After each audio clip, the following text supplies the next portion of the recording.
Satnam, Siri Bahadur. No, I'm Kate. How are you? I am so happy that I've been able to make it to your class the last 2 weeks. I'm good. Um, Me too. I'm I'm I've been in the middle of the poop pile of some of incarnation's realities lately.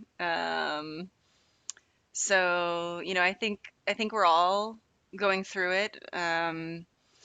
This is seems to be a time of some intense processing.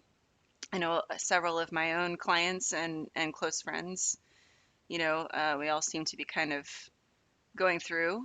Um, so I'm really happy to connect with you today. We're talking about the arc line some more and 2022.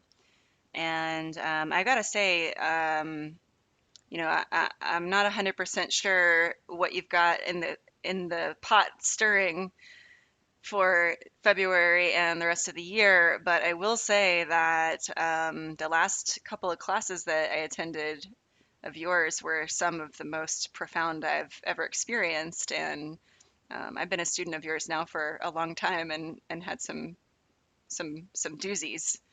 So I'm Mm. super excited. The class that we did 2 weeks ago, um, yeah, I was unpacking that one for about 48 hours, just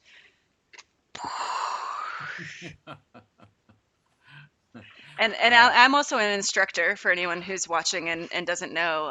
I did complete my level one teacher training with Siri Bahadur and Matab and his wife at Yoga Yoga some years ago. So I'm not a total noob to these concepts, but I have to say the power that's coming through and the opportunity right now um, seems strong. I, yes, I believe that that's accurate, and we're in a time where uh, time is time itself is less easy to grasp and pin down and anticipate. So in terms of processing and unpacking and just looking at what's coming into our lives in terms of circumstances, experiences, and relationships, is especially with time shifting as it is compared to what it was 3 to 5 years ago, is we've planted different sequences by virtue of what we think about, what we project, what we've wished for in terms of how we tend to arrange our thinking on a habitual basis, that the consequences don't always come back at a convenient time or in a predictable sequence. So, what's coming into our experience today, this week, this month, could have been planted a few hours ago, a few years ago, a few lifetimes ago. We don't know because um, the cosmos has its own way of arranging things, and the beautiful part of developing trust within the creative flow of life is that when we look at our planet and we look at our position in in the cosmos, it's like everything holds together pretty well. I mean, it interacts, dovetails, and serves the purpose uh, for learning who we are and how we operate, and how we can manage uh, a a more pleasant life, as it were. So, uh, if we're concerned about what's coming in, um, to the extent that it throws us off our game, we at the same time have to realize, okay, now I also don't it's not just a matter of what's coming in, it's what's going out. What have I put out in the past and what am I putting out now? And sometimes that the gap between projection and reception is so amorphous, is so like, oh my God, I feel like I'm isolated and just taking in this and this from everybody without feeling I have control over the content of my life, that it's easy to just get careless. Hmm. So, yeah, I've been looking at the times, 2022, out of four possible digits, three of them are twos, which um, kind of relates to um, a protective uh, mindset and uh, increasing the ability to to notice the downside of opportunity, the downside of circumstances. Hmm. But having the protective mind in play when we're working on the base of the etheric field that basically is looking at how we relate to our very most subtle nature of light particles magnetically aligned. um, we have a nice opportunity at hand to engage in defining ourselves by a process of elimination. And as we notice things that aren't working for us, which the protective mind will acknowledge and work with, then we can um, watch if we're putting content out that uh, really doesn't define us and doesn't endorse our integrity. So February, distilled, that's worth some consideration. Wow, I feel like uh, well said, you know. Mm, I feel like I just had like a mini counseling session on many levels. So I know yeah, that people watching this, I assume others will have a similar resonance. I feel like I do recognize and reflect that it's almost like time is collapsing in some ways, and the present, the awareness of the present is becoming much more palpable, but also the awareness of the present over time immemorial, right? Like there's like moments where things are kind of happening on these different layers, like you were just saying, and you weren't talking about what I was thinking about, but what you were saying brought up some things that I was like, oh, this relates to like our marketing stuff and like our, and the what we're presenting and how we want to be seen and how, we want to be that very true. Um, and I always think about it as like being clean or clear. I want to be really, really clear and really refined. Um, so that I'm not creating realities that I really don't want to experience. Um, but in the yeah, process of that, it's like you have to go, kind of process through the experiential reality of that processing state. So, um, yes, yes. And part of the dynamic is realizing that we are creators, and um, and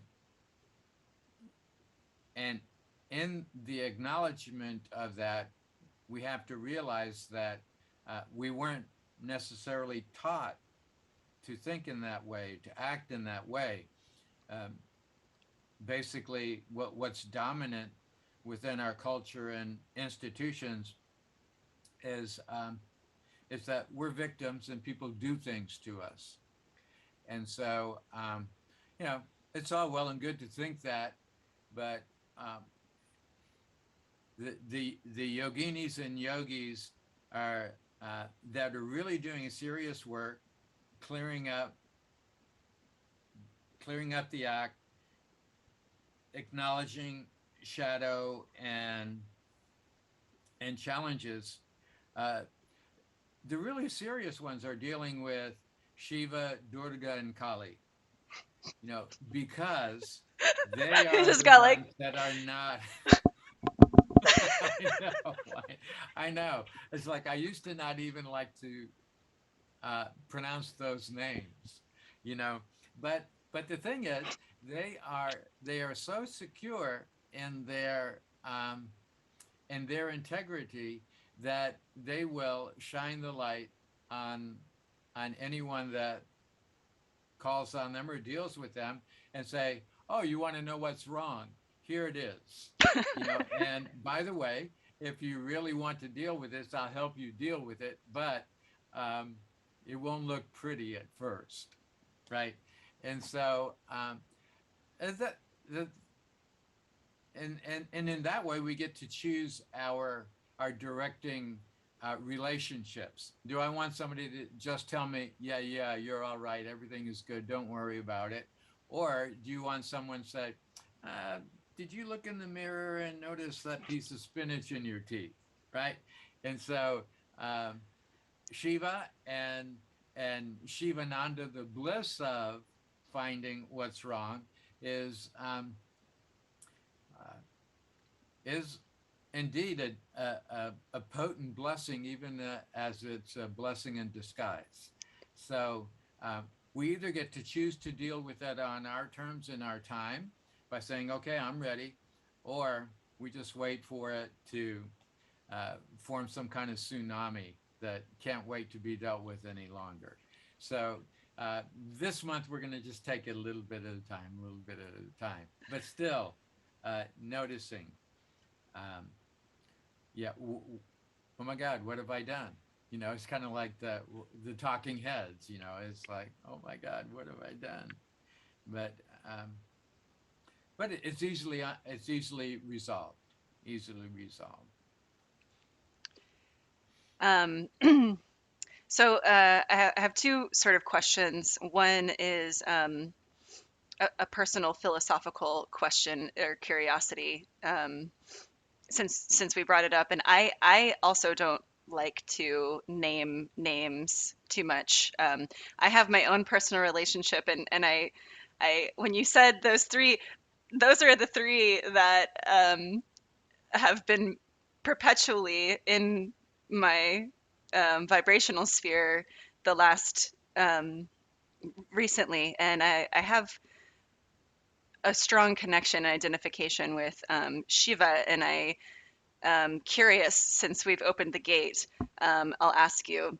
There's sort of two schools of Shiva consciousness, and one is the Kashmir Shaivist recognition of, Shiva is actually the origin. He's the Adi Yogi, right? The one who brought yoga to mankind and to our consciousness.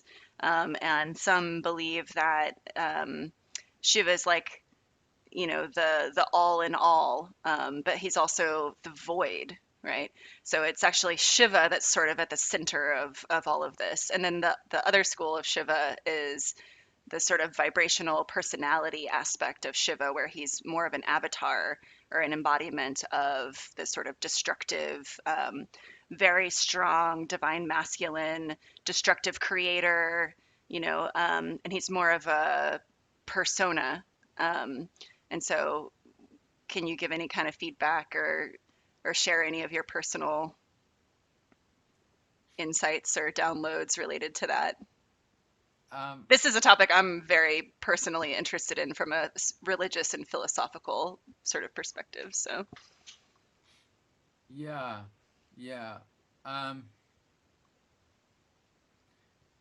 I think we get to define our relationships, whether it's with um, a highly evolved and an etheric energy that we can choose to look at it any way we like.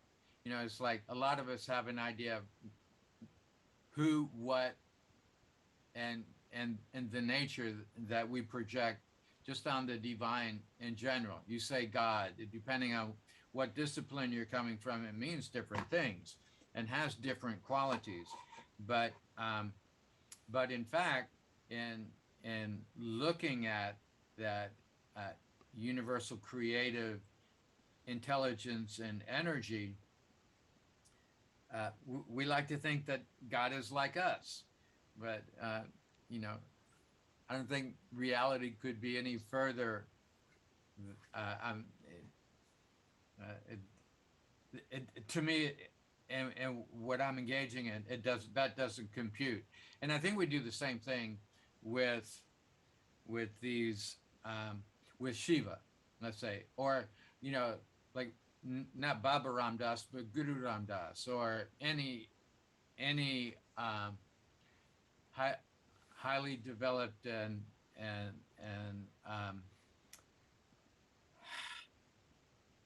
any energy that even if they've come on the earth, even if they've embodied, you know, um, how we interpret their mode of operation and how we interpret our relationship with them. It could be anything from, abject fear of, oh my God, it's like the neighborhood hitman is coming to dinner. Shiva. Will be a good experience or not, right? And so it's like I don't know. I haven't um, really called on those three personalities and say, hey, what's up? You know, how do you really work? Uh, because I'm dealing with other energies that um, I'm more familiar with. So, but I think it's a matter of interpretation. It's a matter of what you expect, and the fact that I think what I'm positing as a fact is that um, whatever energy allows you to realize where you are at any given time in terms of what you're projecting, what you're expecting, and how you really act. If they will show you the truth of who you are and what you're doing, that's a gift. And I think the hesitation in dealing with Shiva, Durga, and Kali come from the protection of the ego-oriented mind and personality. It's like if you take my identity as an ego-driven person and stick it in my face, or even tell me you're going to take it away, I'm going to freak out because that's where I've invested my identity. And so that's why like Guru Nanak, his trademark was humility, the purity and innocence of the soul. And whenever you approach your practice, whenever you approach your relationships with that space of humility, not that you're opening yourself to be walked on, but you're opening yourself up to a higher realization of what's in play here, and go, ego is not important. My personality is really not important. It helps me to deal with you and deal with circumstances and deal with other people, but between me and life, uh, th- my ego generates more problems than um, than comfort, on any given day. And so the idea of interacting with Shiva um, as a humble and appreciative soul, will produce a different circumstance than uh, being afraid of someone that's going to show me an aspect of myself that I would rather not see. I don't know if that Yeah, no, addresses what you're talking about, but yeah, I was deeply listening, and while you were kind of breaking all of that out, um, one thing that's come through a lot recently for me and some other people that I follow and talk with is this idea of mirroring, right? Like these vibrational, um, we'll just call them vibrations to make it easier. These particular vibrations, they have something to offer us, something to teach us, like you're saying. And we in our humble and finite state, right, like we have all of these things tied into our projection. And so when that vibration comes near our sphere and we start interacting with it, that's when all of those projections and shadows and expectations and things sort of interfere or become, it can interfere if we're attached, like you're saying, or it becomes something like you're saying that we can say, oh, as I'm mirroring with Shiva and saying, in one school of thought, we're all Shiva. And so if we're all Shiva, then my vibration could be as strong or as high or whatever, as much as my body and my nervous system can hold as this entity. So, here come all of these aspects of myself that are now sort of muddying up that channel. And I think about that a lot, and I counsel a lot of people to really steer away from mediumship until they have done the kind of work that now we're doing through your program this year of really getting clear and clean over what's going on in here, and then what is that interface, the quality of that interface? What am I bringing to the table? And what is my expectation and my positive projection? And I think it's, and we've talked about this so many times over the years, that there's a time and a place, you know, there's a time and there's a season. And this is very clearly the time and the season to really start to look at those things. And so I'm super excited. So going into February, is there anything that you would like to add and let people know? I know we have some ongoing series right now, but we also have weekly classes, public classes that people can drop into, and they can find all of that information on the website. And by subscribing to your email list as well, they'll get the updates. But anything that you'd like to add for coming up on February as far as what people can expect in classes or anything else that's in the works? um, yeah, in classes for February, we'll be looking a lot with. There's a meditation for creating wealth and intuitive opportunity, which definitely calls on the Shiva energy, and essentially, uh, that process is about inviting the psychic surgeon in and said, "Hey, what's going on? Why am I not um, more prosperous, more abundant? Why is my life just not quite right?" And then the surgeon goes in there and says, "Oh, we got this thing right here. Here, look at it. Uh, shall we deal with it? Do you want it removed?" And if it's too scary, we'll go, "Well, no, not now. Let's see if it goes away." Right. So we'll work there. We'll work with conquering imagined disabilities. We'll work with refining uh, intuitive poise and allowing the intuition to come into play, just so that we can trust the processes uh, that divine creativity is offering us in any given moment, and say, yeah, I'm good to look at that. Let's see what doesn't belong here, because I like your allusion to um,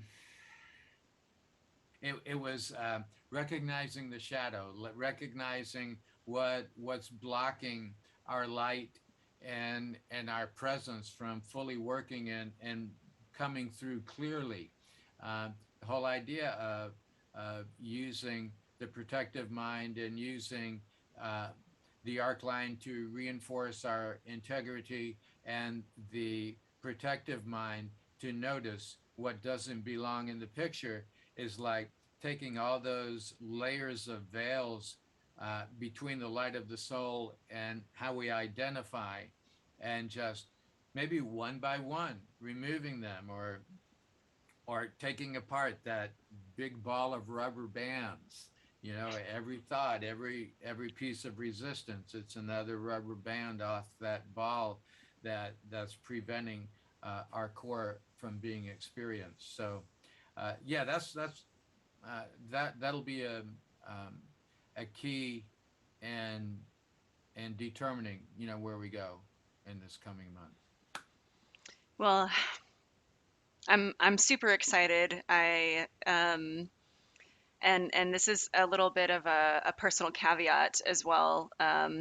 When I the first so I used to be I have some addictive personality traits, and um, spent some time as what I now call psychonaut, which is someone who explores altered states through any means, usually psychedelic drugs, whatever, ayahuasca, journeying, and that kind of thing. And it's not a criticism to anyone who does take that path, because I've walked that path myself. But the first time I ever tried Kundalini yoga, I was like, this is the strongest trip I've ever had sober. And this conversation that we had today, what mirrored some of that. And really every time I take Kundalini yoga, and especially in your classes, it's very affirming to me as someone who, is a self-identified energetic healer and ritual provider, and someone who, really has had one foot in the other side for my entire life. And I think a lot of people are really waking up to the fact that there is a much, much larger system of reality than the one that has been presented as this tangible physical reality. This is the most finite. This incarnation is the most finite of all of the experiences that we could potentially have. And so I thank you, from every part of my being, so grateful that we get to connect in this way. Um, I feel supremely blessed, and I again so excited for what's coming up.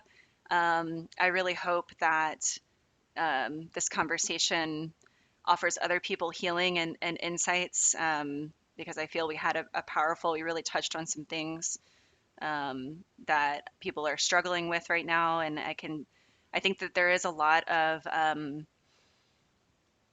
like, one thing I see a lot is that, things aren't as black as people think they are. Things are just coming to light. Like people have this perception that we're like going down in the toilet right now, and that things are just chaotic and disintegrating, and people don't know, where the bearing is and all of those things. But it's actually the illusion that is being scrubbed off. And what we're seeing is the real reality of the dirty dealing and the stuff behind, the secret agreements of the Piscean age that we kind of talked about last time. Now we're starting to see the filth that has Mhm. been glossed over, and that glossing is appearing more and more disingenuine, I think, to a lot of people. And that can be very disturbing, especially for people who are strongly identified with their personality and the sort of cultural personality. Um, so, Ye- Yeah, yeah. That's the to me the direction of the times, and regardless of what discipline anyone uses, whether it's yoga or just um, uttering permission for the cosmos uh, to throw some light on the picture of life. Um, the, the that energy is already in play and will manifest however people allow it in, and the more resistance we have to that enlightening, um, the more uncomfortable we'll be until we let go. It's kind of like uh, you can only get so close to the hot stove before you have to pull your back without your mom saying don't touch the stove. And so we're at the point now where Cosmos is saying, don't touch the stove. and um, and so we're all happy to be in this space of um, um, encouraging one another along those lines. So uh, my love and respect to you always. As well to you. And it's truly an honor. It's an honor to be your student, and it's an honor um, to to work with you and promote what you do. Because like I've said many times, this is the time now where people are starting to fall out of trees, and we and to everyone who is watching this, who has made it through this conversation and is hanging in there with us, the world does need you. If you're resonating with this conversation and you're resonating with taking kundalini and waking yourself up and those things, then do it, do it, do it, do it, do it, because there's so many other people who are still very mired and immersed and caught up in the stuff that ultimately is a construct. And when people start to realize that it's a choice, um, there will be a grand disillusionment. And it's all part of the grand rising and consciousness coming in, and our vibration raising as humanity. But it is a process that we're going through. So thank you, Indeed. Siri Bahadur. I'm so looking forward to the classes this month and for all of your offerings. And for anyone who is not yet subscribed to the YouTube channel, please subscribe and go over to the website, siribahadur.com. And you can subscribe to the email list as well, which will keep you informed of all of the events coming up. So, any final words for us? No, blessings on the day. Good weekend to everyone, and and a prosperous and profound month of February to come, where yeah, we'll find one another, and we'll find that that pure love of February. Yes. Love it. Satnam. Satnam.